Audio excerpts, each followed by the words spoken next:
Hey guys, how you doing? It's Rick again. Oh yeah, today this one's gonna be fire. This video, I had to make this because it pains me when I look at my community, when I look at my individual friends. This is something that you can use to help people in your community, and also people, just if you want to help it for your own personal life. And so make sure you share the video, make sure you come and like my page and see a little bit more of this fire. And kind of what I've been thinking about is what do you have? What's that you have in your hand? What's that you have in your hand? I think this is born from the pain that I feel sometimes from the Black community.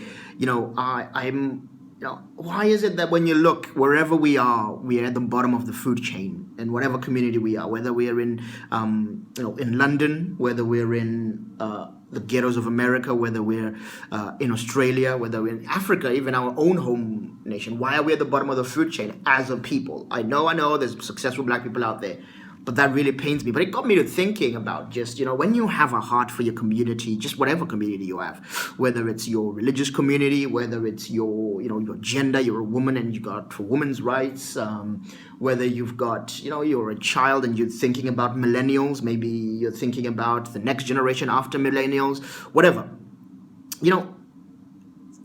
When you think why your people are suffering, really, we should take ownership, because the truth is nobody else cares for our problems. That's the truth. Nobody else cares for your problems. They have their own problems. Nobody else cares about the Black community. Black people, like, we keep moaning at white people to give us reparations and whatever, and we keep moaning at Asians and whatever. They don't care. They've got their own issues. White people have their own issues. Asian people have their own issues. They're not going to give up their advantages that their ancestors worked really hard to get, for us. Then what they have?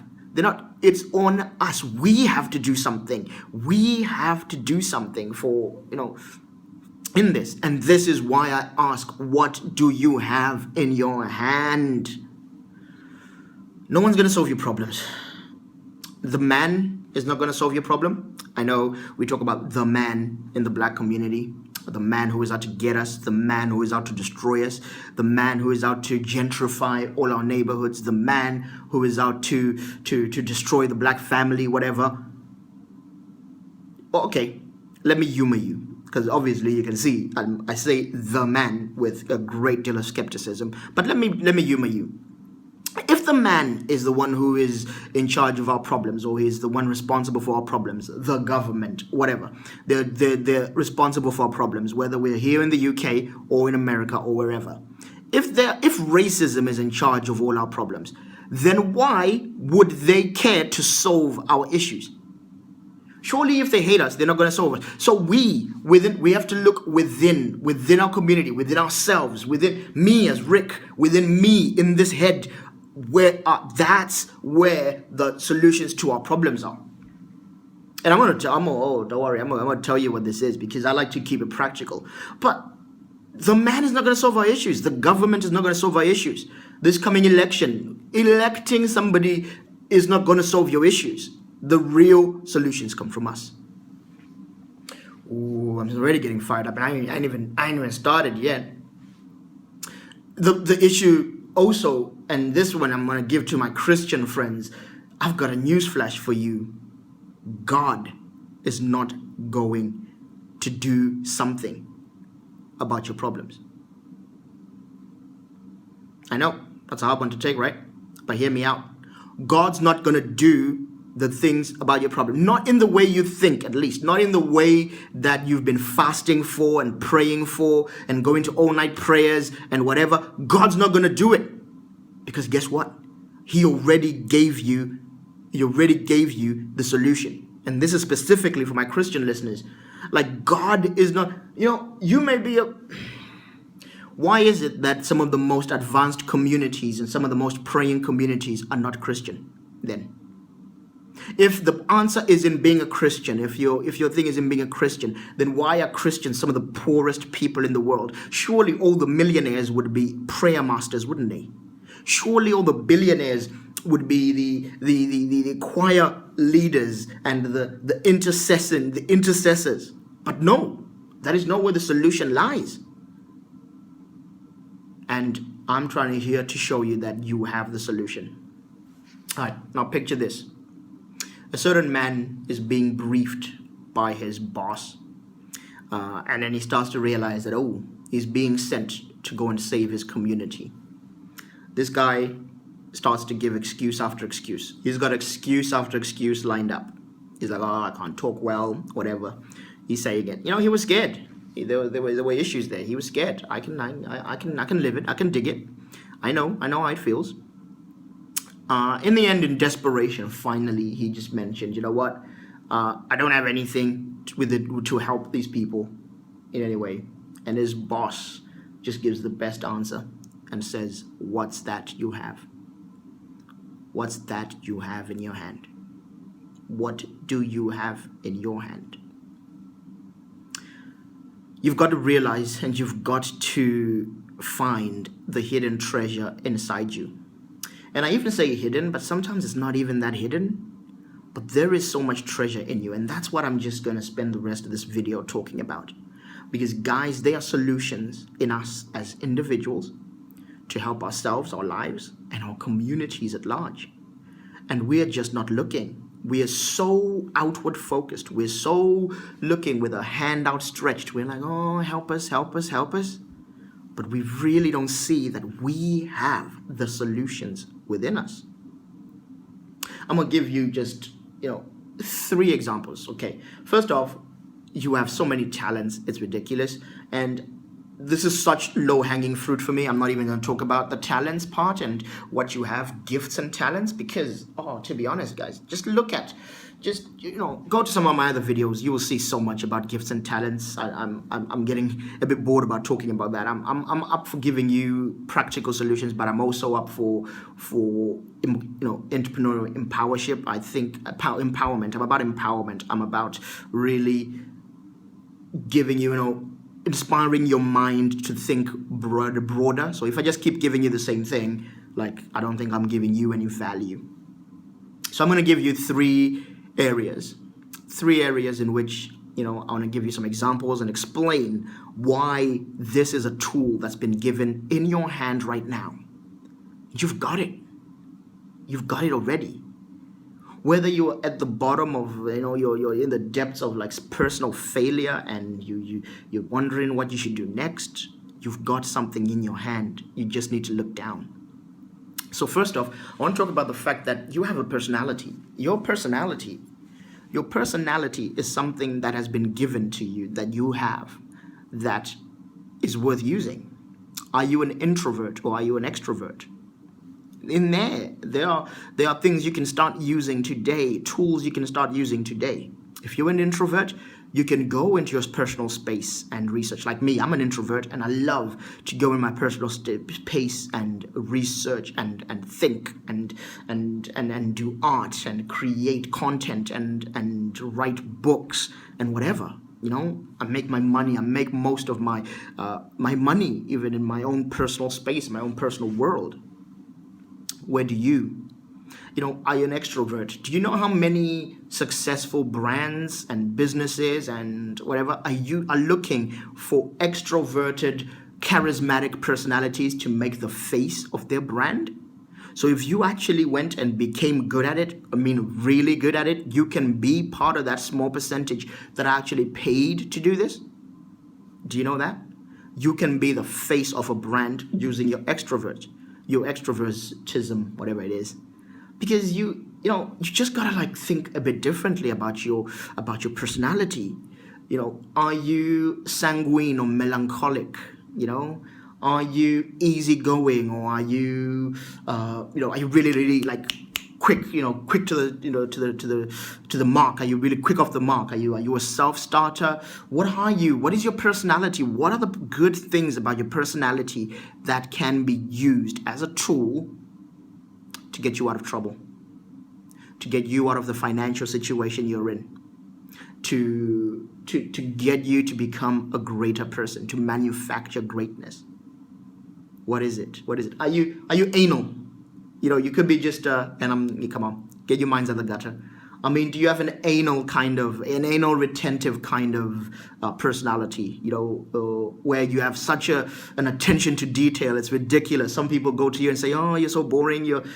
But do you know how many people and successful business people are looking for people like that to come in and be their accountants and manage their money and there's so many things. Writers, journalists, editors. People are looking for people with attention to detail to do those kind of things, and you're just sitting there going like, "Oh, this is just something I do." But that's something you have in your hand. I just want to think, what's that you have in your hand? The second area that could be is the life experiences you've had. When you think, what do you have in your hand? What are the life experiences that you've had? Do you know that there are so many things that you have lived through and maybe lived past that you could use to get solutions for others who are going through those things, or even that will allow you and be a gateway for you to go to get somewhere? Let me give you an example for this one, because it happened to me. I got to a point where I had no job, and I had my career had stalled. My business had broken. My business had gone bankrupt, and I was like, what am I going to do now? What am I going to do? But I remembered that in my first job, when I arrived in the UK, I went to work for McDonald's. 18 years old, I went to work for McDonald's, and I spent 4 years working at McDonald's. I worked myself up to a position of being a manager there, and I realized that actually I have done a minimum wage job before, and I've been really good at it. So, number one, I always think that if I've survived in McDonald's, I can survive anything. So, whether I'm going to go to a hotel and make beds, or whatever, anything is better than what I went through at McDonald's. So, really, when I thought about that, I realized, actually, things are not that bad. I can go and get a job, and that would give me just the minimum wage, and that'll be fine, really, if I need to. Do you know what I mean? But I also realized that those experiences there's so many people and young people and older people who are trying to figure out how do I really make the most out of being in a minimum wage job and being in an entry level job. And I have that experience, so I decided I'm going to write about it. And I've got a book coming out, which is talking about the revolution that is possible when you're going from minimum wage. It's literally, minimum wage is just an entry point. It's just that you haven't thought out the things you can do, the potential that a seed has. A minimum wage job is literally a seed that you can use to go higher and higher and higher. So watch out for that. But guys, it's so, you have life experiences. Have you been divorced? You have life experiences about what to do and what not to do in a marriage. So you are really in a prime position to help and to create perhaps a platform to teach people about doing marriage. Have you been in a traumatic life experience? Like, have you been abused when you were growing up, but now you have become strong from after that abuse, that strength and resolve of character that you have from that, maybe even that passion you have to fight abuse in all its forms? That's something you should use. That's a tool that you have in your hand. Use it. You have these life experiences. Life is hard. I was saying to someone, like, life is hard, man. Life is hard. And you live through experiences, and then you move forward and you say, what did I learn from that experience, and how can I use it? It's like that experience, it's given you seeds, and now you can just sow those seeds and put them out there and help people. I could stay on this forever, but I'm not going to. I'm already on 14 minutes, and I want to keep this under 20. The third thing, that I want you to think, and this is a bit of a mind, it's going to be a bit of a brain freeze kind of moment, because I want to just like throw a wrench in the way you think before. And this is that something that you have in your hand. Another thing that you have in your hand is the problems. The problems that are in your life, the problems that are in your community. We all have problems, guys. We really do. We all have problems. We all have problems. Our communities have problems. Our countries have problems. Our nations have problems. And your job is to go out and solve some of those problems. There are problems that your community needs to be solved, and there are people there who are willing to pay you to do that. People will follow you when you solve those problems. And these can range from anywhere. Let's say some of the what we call systemic problem. Do you know what systemic problem is? Systemic problem is me saying that I don't want to solve it, so I'll say, oh, so it's deep in the system, nobody can ever solve it. I just want to moan about it. No, systemic problems can be solved. You have to just get into that system and solve them. But we want to just call out from the sidelines because it's easier, it's sexier. It's more of a, we don't, it's like virtue signaling where we're just showing when you're solution oriented, you are able to go in and solve those problems. What are the problems that affect the black race, the black people in general? Our disintegrating families where men are not staying with their wives, where people are not, men are not staying with their families and raising their children, and alcoholism and drug abuse and homelessness and whatever the problems that are in your community and in your city, those are the problems that you can solve. And that is something you have right there near you, around you, that you can pick up right now and go. Do you live in a country where there are potholes everywhere? Instead of moaning on Facebook about it, how about you go and start a business that knows how to do tar roads and goes in and fixes those potholes? Pretty sure someone will pay you for that. You can find a way of making money from that. Why are you just moaning? Corruption. Do something about corruption. Don't just moan about it. Those are the problems that are around you. Do it. Broken political system, get into politics. Do it. Don't just say, politics is a dirty game. If it really, really irks you that much, go in there and do it. And I was giving you just some of the things you have in your hand. I want to give you a couple of practical things to go with this. And that's the fact that, hey, if you found this hidden treasure that's in you, and you're looking at this, what are the things you got to do? Number one, you've got to build. You got to start building. First of all, you got to start building on these strengths and opportunities of yours. That's the first level of building. So you got to build yourself. Now, okay, I've given you the first bit, which is identifying what those things are. But my friends, once you identify it, that's not enough. You've got to be serious. To be serious, you've actually got to build yourself the skills and the knowledge. So let's say you found a problem. You need to go and research everything about that problem, so that and you answer those questions. You find the answers to those questions. Let's say you have a life experience. You've survived maybe rape when you were growing up, and yes, you've got your experience, which is very strong. But don't forget, not everybody is going to have the same experience as you. If you're going to solve this problem for everyone, you need to know what other people are going through. So you need to go research other people's stories, other people's experiences. You need to maybe build a skill around how to talk to people and get, and counsel them. So something maybe in social services, some kind of psychology kind of thing, maybe even medical practice itself. This is determining on what you're good at. You go out and get a skill, because getting a skill, then you show that you're actually serious. If you just, it's not enough. What I mean is, it's not enough. If you're just going from the initial gift that you have, initial talent you have, your personality, or your, the problem you have, this life experience, if you only have that and you don't go further, you won't get to the point where you can be rewarded well. You've got to build. You've got to really build upon. You've got to build skills upon this. When you build skills upon this, you become a master. You become a king in your calling. And you yourself, you have content within you that you can give to others, because that's the whole point. You got to have something in you that you can give. You've got to have solutions in you that you can give. The last thing you should do is, then after you've built yourself, you go ahead and you build your platform.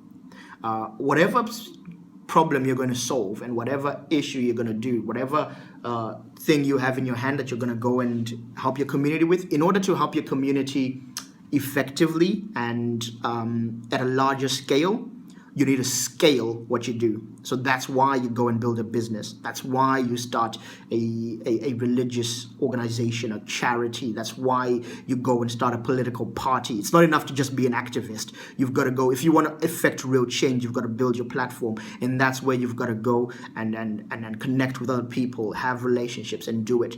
So guys, you've got something in your hand. You've got something in your hand. Go and do it. Thanks. I know this one's been a long one, but I hope you enjoyed it. Make sure to like the page and make sure to share this with whoever you think needs to hear this. We can change our nations together. Bye, guys. Ta-da.